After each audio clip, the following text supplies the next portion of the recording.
ይታወቃል። የሆቴል ቤት ዕቃ አጥበ ቁጭ ብለሽ ልመና አርዶኝ ያለ አርዱ ምንድነሽ አንቺ? እጆች አሉሽ፣ እግር አለሽ፣ ምን የመሰለ እግር እንዲህ ሰንዳ የሚያክል እግር ሰርተሻት ወይም እንዴ ምን ዲዲቃ በልተሻል? እናንተ እጅ እግር ላለው እንደው ወጠጤዎች 25 ዓመትና 30 ዓመት ለሞላቸው ወጠጤ ገንዘብ ስትልኩ እንደው ፈጣሪ እኮ ይቅር አይላችሁም። ገብርኤልን እንዲቹ እንደፈጋችሁ ነው የምትኖሩት። እንዲቹ እንደፈጋችሁ ማለት ነው። እንዲቹ አንድም ሳያልፍላችሁ እንዱ ታማኔ ሰጣችኋት፣ ተቆርጣኔ ሰጣችኋት፣ ተገንድሳኔ ተሰጣት። ምን አታ ነው ገንዘብ የምትሰጧት? ምን ሆና ነው ገንዘብ የምትሰጧት? ምንስ ሆና ነው ገንዘብ የምትረዷት? አውሮፓ ያላችሁ ወንዶቹን ላሳትቀሩ ማለት ነው። ምን አውሮፓ ሆነ ምንድነው ዝቃ ያመጣው ገንዘብ አለ እንዴ? አውሮፓስ ብትሆን እዛም ብትሆን እኮ ይታወቃል። የሆቴል ቤት ዕቃ አጥበህ ሽንት ቤት አጥበክ አውሮፓን ብትሆን ማለት ነው። ይሄ $1 በር አጠቅጥቃ ምን ሆነ ነው የሚባለው አባባል አለ። ተይ ተመለሺ፣ እንደዛ አይደለም።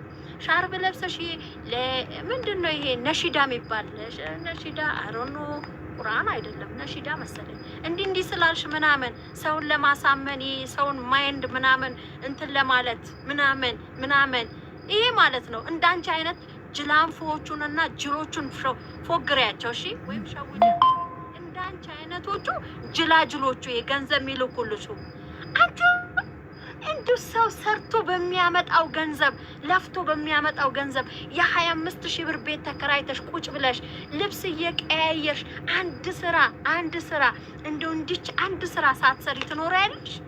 ልጅ እኮ ነሽ፣ ገና ወጣት እኮ ነሽ። ካንቺ እኮ ብዙ ይጠበቃል። አንቺ እኮ ካንቺ ያናነሱትን 5፣ 6፣ 7፣ 8 ሰራተኛ ቀጥረሽ በስራ በርትተሽ ሌላውንም እንጀራ ሆነሽ ነበር መኖር የነበረብሽ። እንደው በዩቲዩብ 3 ባል ፈታውኝ ብለሽ 3 ባል ፈታው ብለሽ መተሽ ያንን ሳያንስሽ አሁንም 5፣ 6 ወንድ በስንት ወር እንደው ያ ኢንተርቪው ከወጣ አመት ሆኗል። ስንት ጊዜ ነው? ስንት ጊዜ ነው? እንደው 8 ወሩ ሰው ነው። አራንጃ እንዴት ነው እንደዚህ ይበላል እንዴ? እንደዚህ አረ እንዳይሳሳ እናቴ ይበተናል ሲበዛበት የተለያየ ሲሆን። እውነቴን ነው የምልሽ። ሁሉም ያው አነጣጥሮ አይደለም የተኩሰው። አንዳንዴ ካላ አግባብ አዋቂ ይበታተናል። አላየው አሳክሙኝ እንዳይመጣ እኔ ተናግሬያለሁ። አያገባኝም የተኮሰውና እውነት እንዳይመስልሽ።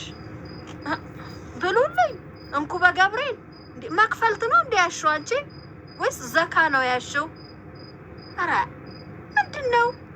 ለሌሎቹስ ምን አይነት ትምህርት ነው የምታስተምሪብን? ሌሎቹም ሴቶች አሁን እንዳንቺ 5 ወንድ ፈትቼ ነው የመጣሁት ብላ መናገር አለባት? ይሄ እኮ የሚያስተምር ታሪክ አይደለም። ለምን ፈታሽ እንኳን ስትባይ ምክንያትሽ የሆነው ራሱ የሚያስጠላ ምክንያት አልባ የውሸት ኢንተርቪው የምሬን ነው ብላችሁ ምንድነው እንደዚህ መዝረክረክ? ይሄ ባባያና በሻርብ ስለተጠቀለልሽ እውነተኛ ሴት ለመምሰል የምትሞክሪው ነገር ስርዓትሽን ያዢ። አንቺን አይመጥንም። የምሬን ነው ብላሽ በቃ አንቺን አይመጥንም። የማይመጥን ስራ ነው መሰሪው። አሁንም ቢሆን አትዝረክረክ እሺ። እዛም ይገማል ሲበዛ። እውነቴን ነው የምነግርሽ ገብርኤልን ምንድነው? ከቻልሽ ነግጂ ሰርተሽ ቢ በዚህ እጆችሽ በዚህ ማለት ነው። በቃ ካልቻልሽ ደግሞ ዩቲዩብሽን እንደሌላው ድራማም ስሪ፣ ምንም ስሪ፣ ምን ግድ የለም። እኛ ላይክ እናረጋለን፣ ሼር እናረጋለን። እኛ ችግር የለብንም ሰውን የማበረታታት ማለት ነው። ዩቲዩብሽን ስሪ፣ የወሩን ተቀባይ ደግሞ ማለት ነው። የድሃ ልጅ ቂጡ መላጣ ነው። ያለ አቅማቸው እዛ የሀብታሞቹ መንደር ሄደው በ30,000 በ40,000 የተከራዩት ማለት ነው። እንደው ኮንዶሚኒየም በ10,000 በ8,000 ተከራይተው አይኖሩም? እግዞ እምትበላው የላት ምንድነው የሚባለው? ስንት አባባል አለ። እኔ አባባሎቹ እኮ አይያዝልኝም።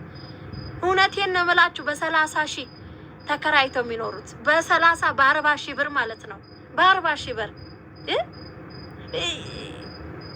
እናታቸው ጎመን ያማራት እናት ቁጭ ብላ ቤት ውስጥ እነሱ አዲስ አበባ ሀፍታም የሆኑ ይመስላቸዋል። ይሄ የፈረደበት እንትን አለ፣ ቦንዳ ልብስ አለ፣ ይቀየርላቸዋል፣ ይበላል፣ ይጠጣል፣ ማጣዕም ይኬዳል። ከዛም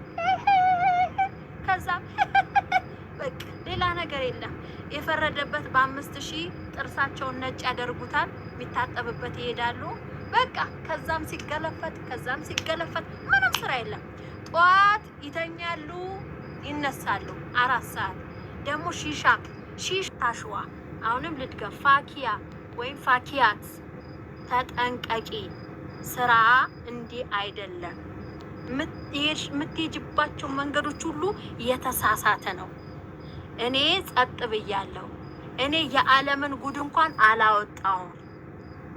ለምን እንደማላወጣብሽ ታውቂያለሽ? ብዙ ሚስጥርሽን አሁንም ዝም ያልኩት ፎቶሽን፣ እያንዳንዱ ፎቶሽን ሁላ እኔ ጋ ነው።